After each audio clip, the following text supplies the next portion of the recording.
Alright, so it's the 4th of September 2017 and I'm standing here at Hanlan's Point on the Toronto Islands.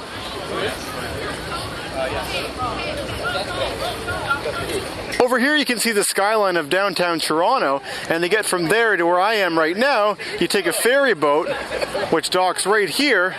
I took the ferry over with my linear recumbent bike, and as you can see I have my camera mounted here on the front, and in this video I'm going to give you a bicycle tour of the Toronto Islands.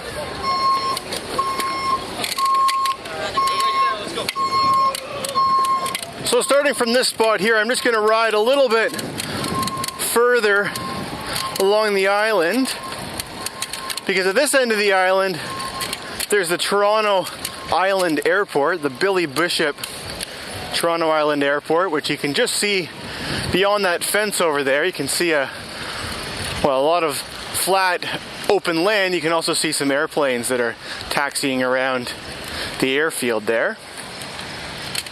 We'll just loop around and come back the other direction. So this end of the island has the airport on it, but before there was an airport there was actually a baseball stadium here, and there's a plaque right around here that I was reading that said that at that baseball stadium Babe Ruth hit his first ever home run as a professional baseball player.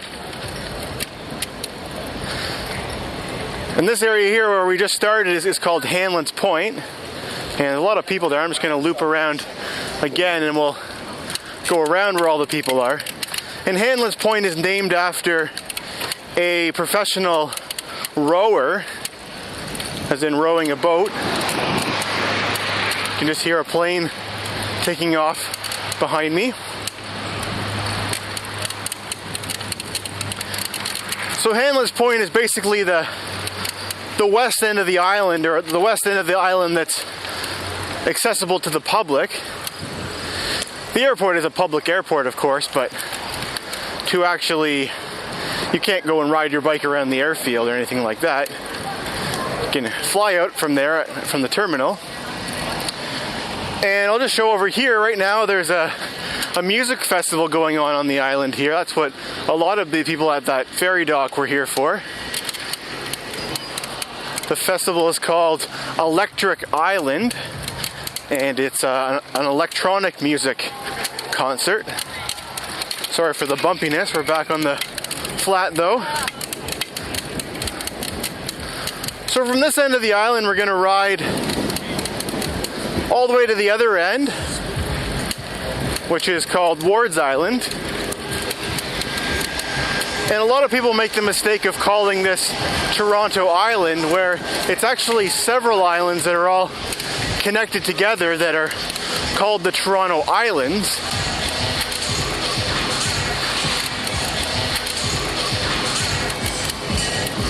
You can hear a lot of that electronic music. I'll try and make sure I talk over top of it so that I don't get a copyright infringement problem with this video. As you can see, it's a very popular day at the island. Lots of people out walking around. A lot more than just the people that are here for the music festival.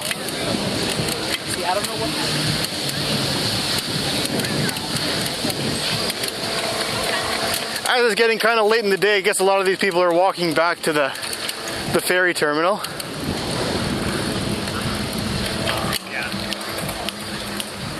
I've already ridden from this end of the island to the other end and back before I started filming this video,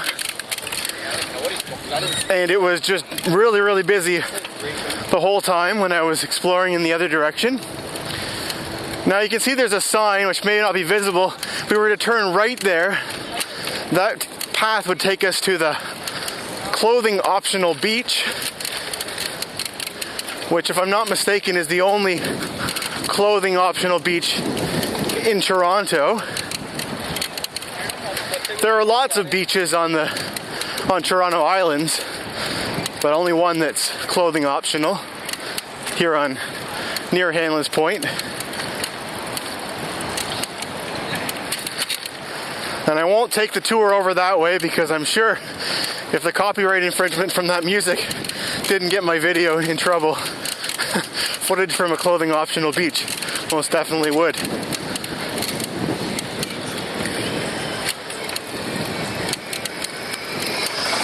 So Toronto Islands are essentially just a really big park. Throughout the island there are just big paved paths like the one that we're riding on right now. And there are very few cars on the island. There's some golf carts, and when I took the ferry over, there was one regular road vehicle that was on the ferry, and I presume you have to pay a lot to bring a car over on the ferry.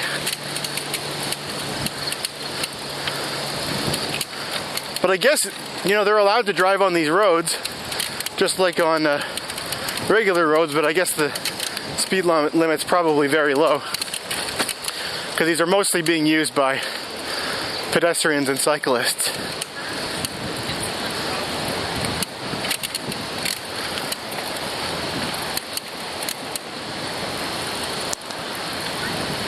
So today is the Monday of the Labor Day long weekend, so kind of unofficially the last day of summer because school children all have to go back to school tomorrow morning.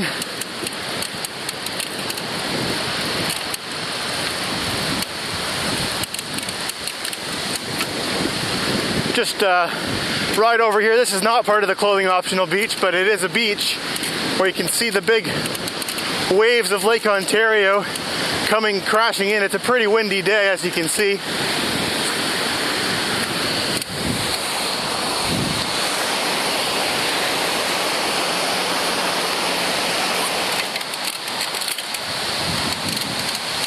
Well, maybe that wasn't exactly a beach, but it was a place where you could see the water, and it is very wavy out there. I did see some people swimming earlier, not in that spot, but it did look like a lot of fun just with the big waves. More similar to what you'd experience if you went swimming in an ocean.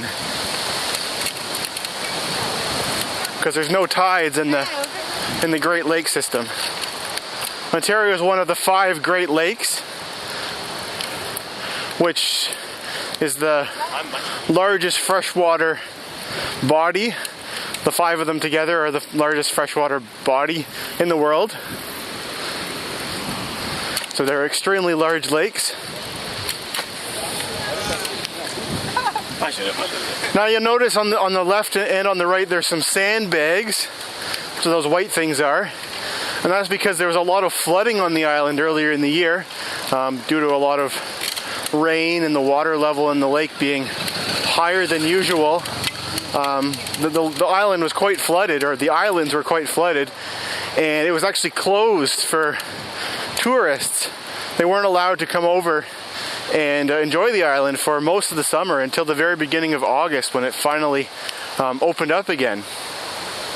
Now this area that we're in now here is called Gibraltar Point, and this building that's straight ahead of us, which has that big horn thing on the top of it, that's Gibraltar Point Artscape, which is like a residence for artists that they can come and can stay on the island and work on their art.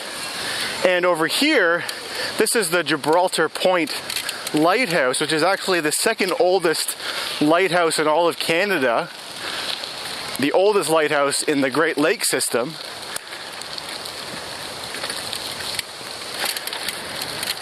And you may be wondering, why would they build a lighthouse that's not actually beside the water? Because as you can see, there's land on all 4 sides of that lighthouse. But when that was first built, back in 1808, the water shoreline was a lot different than it is today. It was once on the coast of the island.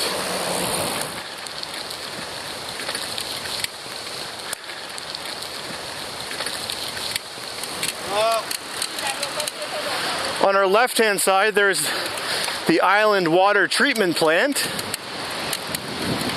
which converts Lake Ontario water into clean drinking water. I assume that it supplies water for more than just the island. It probably supplies water for the mainland as well, but I could be wrong about that. On our right hand side you can see more of the beach.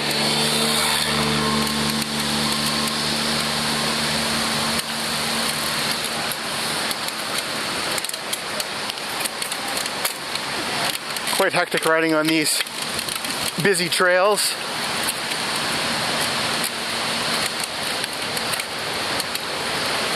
So Toronto Island is kind of like a breakwater for the harbor of the rest of Toronto. So it makes the actual harbor on the mainland a lot calmer. But it means that out here, the waves coming in are quite big because there's nothing between those shores and the rest of, or the other side of the lake over in the United States side. This building here is the Island Public / Natural Science School, which is a building owned and operated by the Toronto District School Board. And this is like a nature center or an education center for children. So school children in Toronto, one of the activities that they get to do is they'll go on an overnight trip and stay at this building here, and they'll learn about, you know, the animals and nature and things on the island and science, I guess. So it's an education center or a nature center for school children.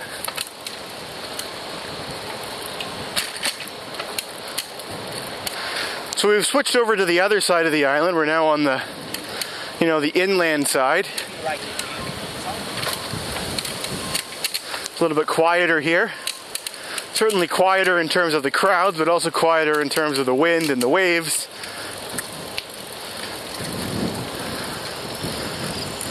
And we're heading towards Center Island.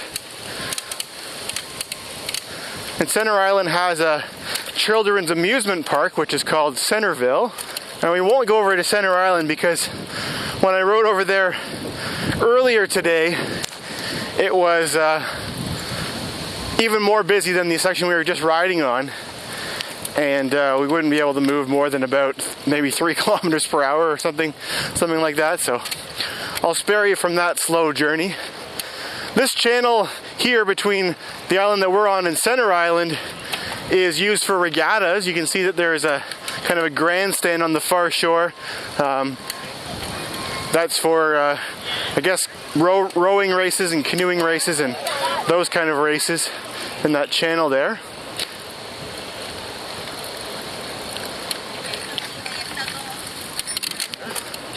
And that turquoise colored bridge over there, that's the bridge to Center Island, which, as I said, we're not going to go across in this video. But I will just drift over in that direction a little bit and go around this fountain. As you can see, as we get closer to Center Island, you see a lot more young children. Centerville is quite a small amusement park, and it's really just for really young children. I went to Centerville once when I was a child.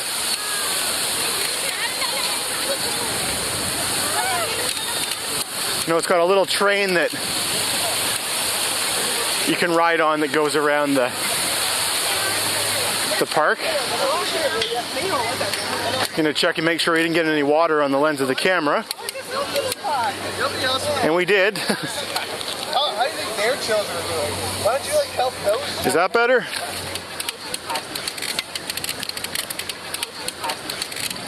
So we'll just head back in the direction that we were, and we're going to switch back over to the outside side of the island. Actually, straight ahead you can see the hedge maze, which I always thought was a pretty neat thing to have, to be able to walk around in a life-size maze. I've only been in there once though.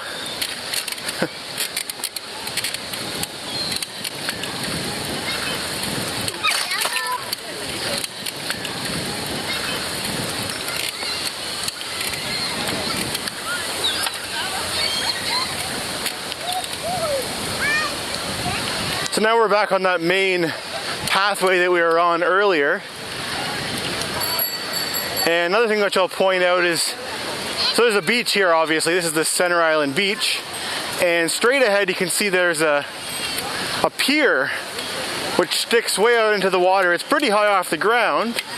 I'm not sure what that was built for. I thought possibly for, you know, for tourism they could have big boats docked there.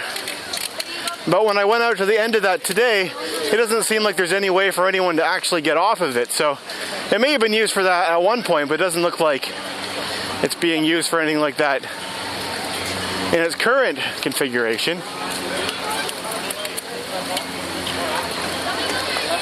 This building here has bike rentals. A lot of the bikes that you see riding around are rental bikes from the Toronto Island Bicycle Rental Company.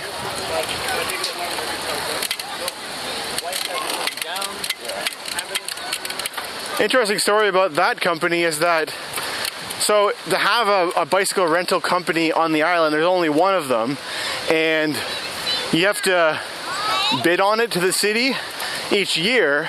But the same family had the contract for many, many years, and then this year, for some reason, they didn't get the contract and someone else won it.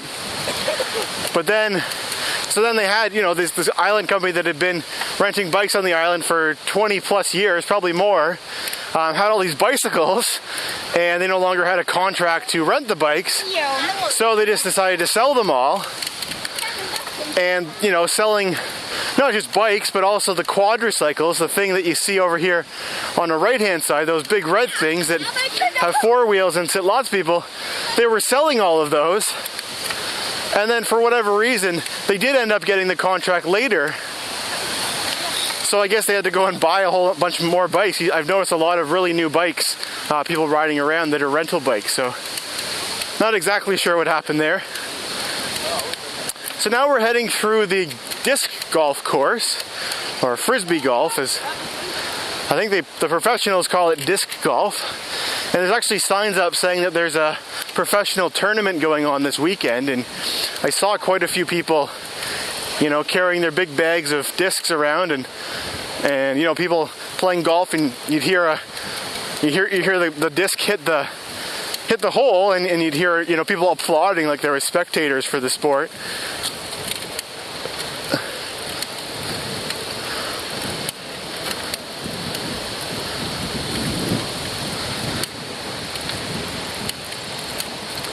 Disc golf is just like regular golf, except instead of having a club and a ball, you just have a disc, which is basically like a small frisbee that you throw, and you try and see how many shots it takes you to hit the target, which are these blue things with the chains hanging down that you can see over there.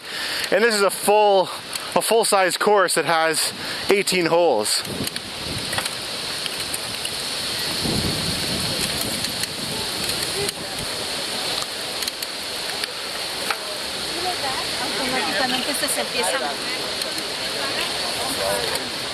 Those guys back there are playing disc golf. So are all these people that are crowded around here.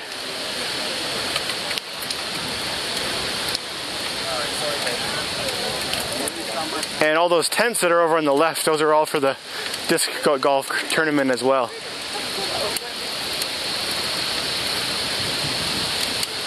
It's kind of getting darker and cloudy, I'm noticing. I think the sun must have just gone behind a cloud or something.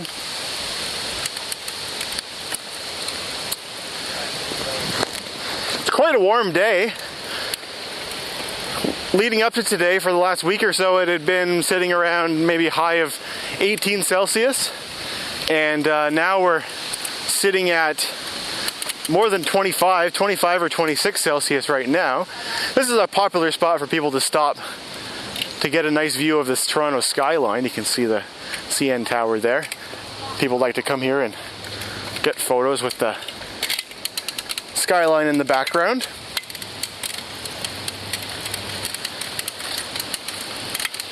So we'll just continue on along the main pathway.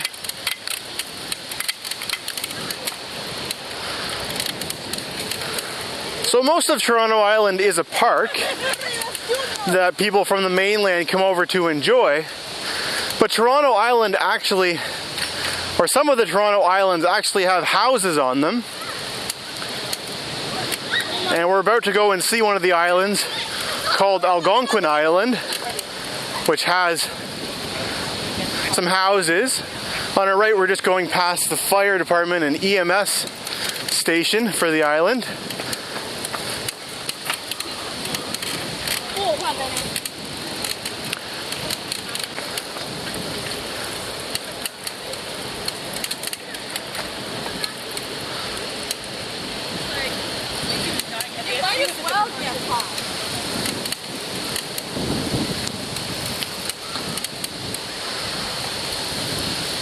So yeah, you can see there's a speed limit sign on here which says the speed limit is 10 kilometers per hour. So certainly not a roadway for going fast on. Well, not even a roadway, just a pathway. So here we're going to turn left and go over and across to Algonquin Island.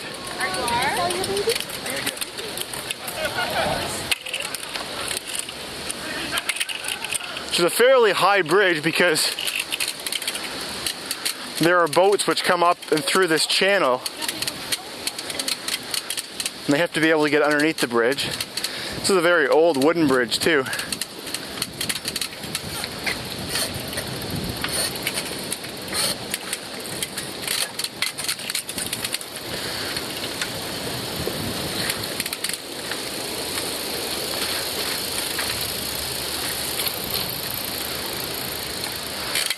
So this island is all houses, pretty well. They're kind of hidden a little bit in the trees, so every now and again I'll do kind of a swoop to the side so you're able to see some of the houses that are here. I'm sometimes tempted to call them cottages, but from what I understand, people that own these houses live here year-round. It's not just a cottage. Although they're built kind of like cottages without foundations and things like that. And now we're here at the edge of Algonquin Island, and again you can see the skyline with a few sandbags in between.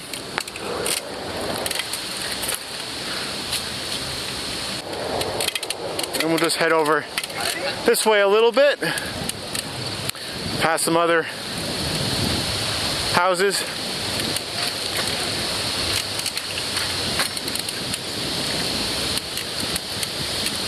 And then we'll ride back to that same bridge again on this road here.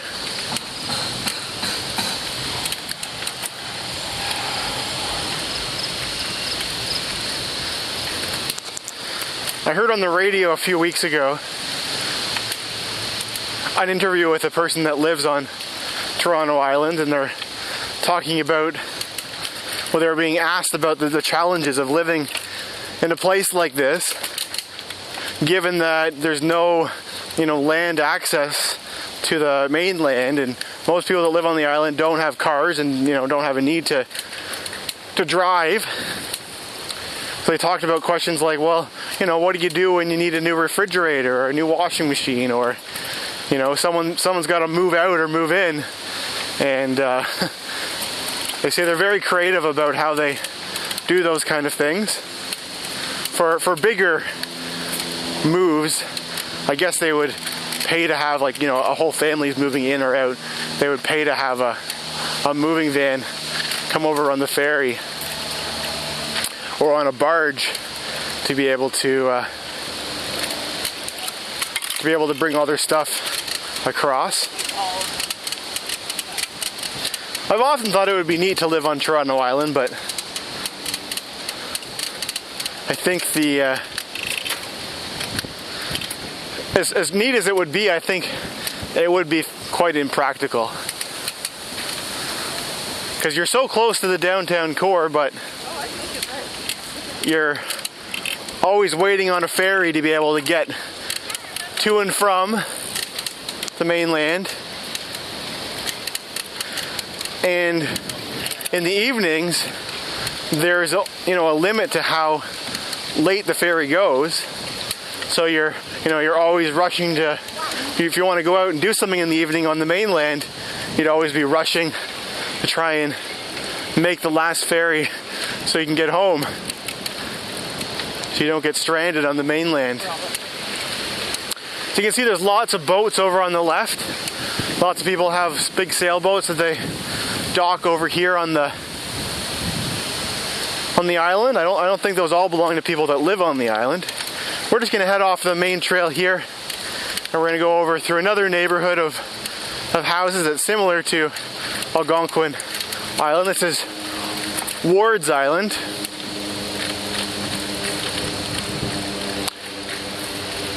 There's a few houses on either side of the path that we're riding on here.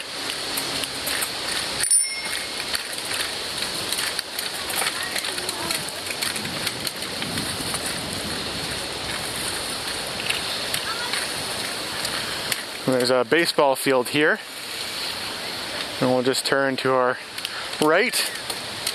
We'll head over in this direction over here. The Ward's Island Beach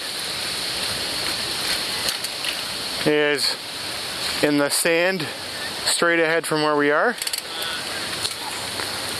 We're actually going to turn left here, continue on through here past the restroom building on our right.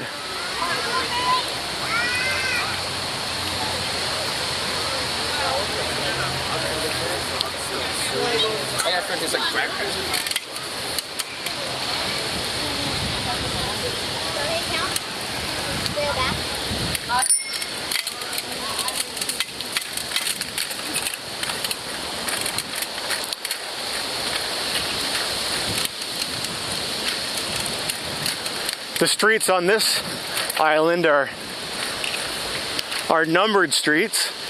One that we're on right now is called Lakeshore Avenue, but the ones that we're going past on our left are numbered. That's second we just went past, 2nd Street. And this one is 1st Street. We'll just turn left here. You can see people have clothes hanging up in the clothesline.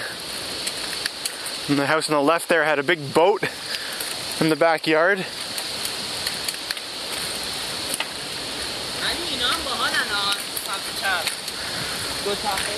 I think Toronto Islands are a really unique part of Toronto that's, well, completely different than anywhere else.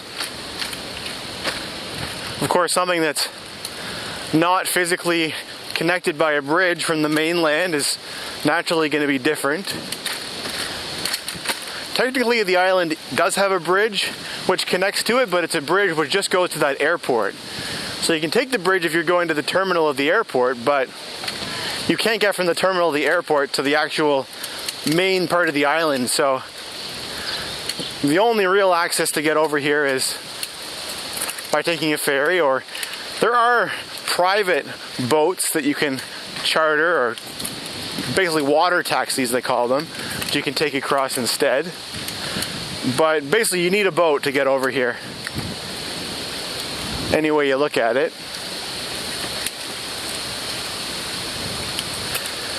Now every now and again they talk in the newspaper about, oh, what if we built a bridge to the island? Wouldn't that be so neat? But I think that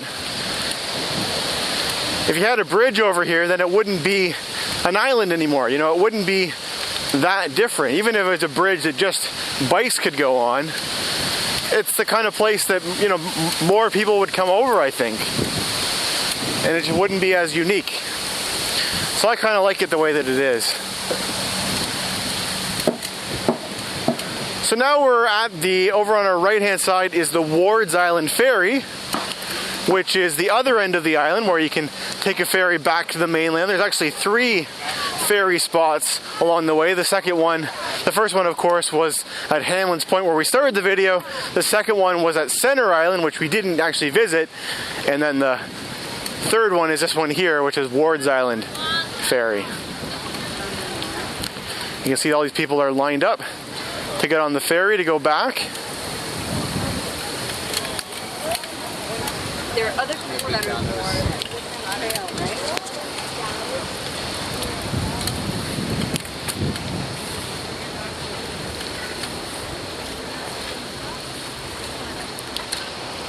So anyway, that concludes my tour of the Toronto Islands, starting from Hanlan's Point over to here at Ward's Island. Please leave a comment below and let me know what you thought, and thanks for watching.